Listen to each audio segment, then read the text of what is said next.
अस्सलामुअलैकुम, I am Sameen, welcome back to Samee's arithmetic era. First year commerce में business mathematics में आज का हमारा टॉपिक है फैक्टर्स एंड एक्सपोनेंट। जी, तो टॉपिक है फैक्टर्स एंड एक्सपोनेंट्स। तो सबसे पहले समझ लेंगे फैक्टर्स को। तो फैक्टर्स क्या होते हैं बेसिकली, जैसे हमारे पास कोई भी नंबर है, जैसे हम ले लेते हैं 12। तो 12 एक मतलब 12 ये आंसर हमें कुछ नंबर्स को मल्टीप्लाई करके लाना है। तो हम क्या करेंगे बेसिकली, हम कर सकते हैं इधर 3 मल्टीप्लाई बाय 4, क्योंकि 3 4 का 12 होता है। तो ये कहलाएगा 3 and 4 are the factors of 12 and 12 कहलाएगा इनका प्रोडक्ट। इसी तरीके से 12, इसी तरह अगर हम करें 6 मल्टीप्लाई बाय 2 तो भी हमारे पास आएगा 12। तो भी हम कह सकते हैं 6 and 2 are also factor of 12। इसी तरीके से अगर हम करें 12 मल्टीप्लाई बाय 1 तो इसको भी हम कह सकते हैं कि 12 and 1 is also a factor of 12। तो फैक्टर का मतलब होता है वो नंबर जो बेसिकली जो मल्टीप्लाई आपस में होकर कोई प्रोडक्ट प्रोड्यूस करते हैं, उसको हम फैक्टर्स कहते हैं। इसी तरह दूसरी जगह हमारे पास बात आ जाती है एक्सपोनेंट की। तो इस तरह हम समझते हैं दो चीज़ों को, जैसे कि हमारे पास यहाँ पे एक नंबर है, या हम कोई वेरिएबल लेते हैं जैसे कि ए के ऊपर पावर कोई भी नंबर है बी। तो ये जो ए है ये कहलाएगा बेस, और ये जो बी है ये कहलाएगा एक्सपोनेंट। अब इसको हम एग्जाम्पल समझते हैं। जैसे हमारे पास 2 है, 2 का स्क्वायर है मतलब 2 की पावर 2 है। तो ये 2 है ये कहलाएगा हमारे पास बेस, और ये जो 2 है वो हमारे पास कहलाएगा एक्सपोनेंट। अब यहाँ बुक के अंदर हमें एक क्वेश्चन दिया गया है कि 3 की पावर 4।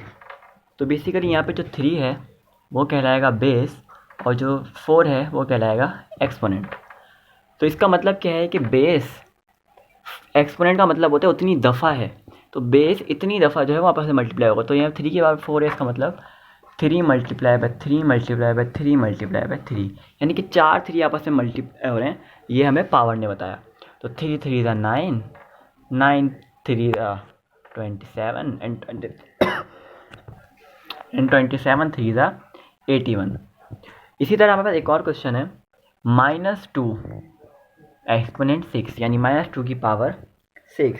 तो इसका मतलब बेसिकली यह है कि -2 multiply by -2 multiply by -2 multiply by -2 multiply by -2 multiply by -2, यानी कि 6 दफ़ा -2 जो है आपस में मल्टीप्लाई हो रहा है। तो सबसे पहले तो हम माइनस साइन को सॉल्व कर लेंगे। Minus minus plus, plus minus minus, minus minus plus, plus minus minus, minus minus plus. तो आंसर में तो हमारा प्लस का आने वाला है। अब हम नंबर वाले 2 2 ज़ा 4, 4 2 ज़ा 8, 8 2 ज़ा 16, 16 2 ज़ा 32, 32 2 ज़ा 64। हमारे आंसर में आ जाएगा 64, और पॉजिटिव का आएगा क्योंकि हमारा साइन पॉजिटिव का आने के पीछे एक और वजह यह है, जब भी किसी नेगेटिव बेस के ऊपर इवन पावर होती है 2 4 6 8 10, तो उसका माइनस हट जाता है। जैसे कि हमने सॉल्व करके देखा, हट गया। इसी तरह अगर यहाँ पे पावर हमारा इवन होगी 1 5 7 9 3 कुछ भी, तो हमारा माइनस नहीं हटता। हमारा अगला टॉपिक है लॉ ऑफ एक्सपोनेंट। तो यहाँ एक्सपोनेंट के हमारे पास कुछ लॉस होते हैं। जैसे कि सबसे पहला लॉ हमारा क्या कह रहा है, ए की पावर m मल्टीप्लाई ए की पावर n। तो यहाँ पे आप देख सकते हैं कि दो जो बेसिस हैं वो सेम है। तो जब भी ऐसा होता है तो बेसिस सेम, तो उनके दोनों के ऊपर जो पावर होती हैं वो आपस में ऐड हो जाती हैं।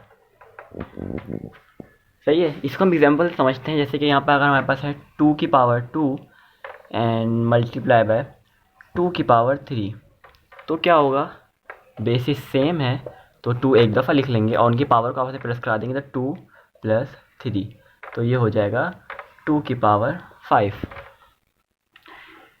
इसी तरह हमारा दूसरा लॉ है ए की पावर m डिवाइडेड बाई ए की पावर n। तो जब इस तरह होता है तब भी बेसिस सेम, और जब डिवाइड में इस तरह होता है तो हम पावर को आपस में माइनस करा देते हैं। तो ए की पावर m माइनस n। इसको अगर हम समझते हैं जैसे 2 की पावर 3 डिवाइडेड बाय 3 की 2 की पावर 2, तो ये हो जाएगा हमारे पास बेसिस सेम 2 की पावर 3 माइनस 1, तो ये हो जाएगा 2 की पावर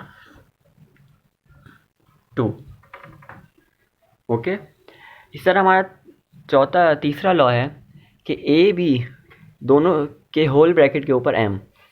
इसका मतलब है कि ए के ऊपर भी पास m और b के ऊपर भी m, यानी कि जब ब्रैकेट के अंदर एक से ज़्यादा चीज़ें हो और पूरे ब्रैकेट के ऊपर कोई पावर हो तो वो पावर हर इंडिविजुअल को मिल जाती है। जैसे कि अगर हमारे पास इधर हो 2 मल्टीप्लाई बाय 4, उसके बाद पावर हमारे पास स्क्वायर, तो हमारे पास होगा 2 के ऊपर भी स्क्वायर एंड 4 के ऊपर भी स्क्वायर। इसी तरह हमारा चौथा रूल है कि a की पावर m उसके ऊपर पावर n। जब भी हमारे पास इस तरह पावर के ऊपर पावर होती है तो उन दोनों पावर्स को आपस में मल्टीप्लाई कर देते हैं। जैसे कि अगर 2 का स्क्वायर और उसके ऊपर पावर है क्यूब, तो हम करेंगे 2 मल्टीप्लाई बाय 3, तो ये हो जाएगा 2 की पावर 6। लास्ट लॉ है हमारा कि अगर इसी तरह अगर a अपॉन b के ऊपर m है तो भी ऐसा ही होगा कि a को भी वो पावर मिल जाएगी जो बाहर है और डिनोमिनेटर को भी वो पावर मिल जाएगी जो बाहर है।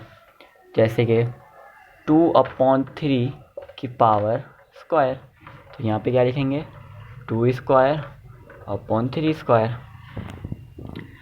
तो ये बेसिकली छोटे सा बिल्कुल इजी सा जो है वो हमारे कुछ एक्सपोनेंट के लॉस थे, जो कि हम आने वाले एक्सरसाइज के क्वेश्चन में इनको जब करेंगे तो हमें और अच्छी तरह समझ आ जाएगा और अच्छी तरह एक्सप्लेन हो जाएगा।